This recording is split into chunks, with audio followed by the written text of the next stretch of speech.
உன் கற்பு போகும் வழி இப்ப என்ன ஆயிடுச்சு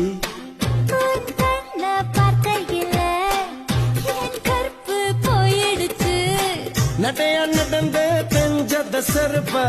என்ன விட்டா வேறாரு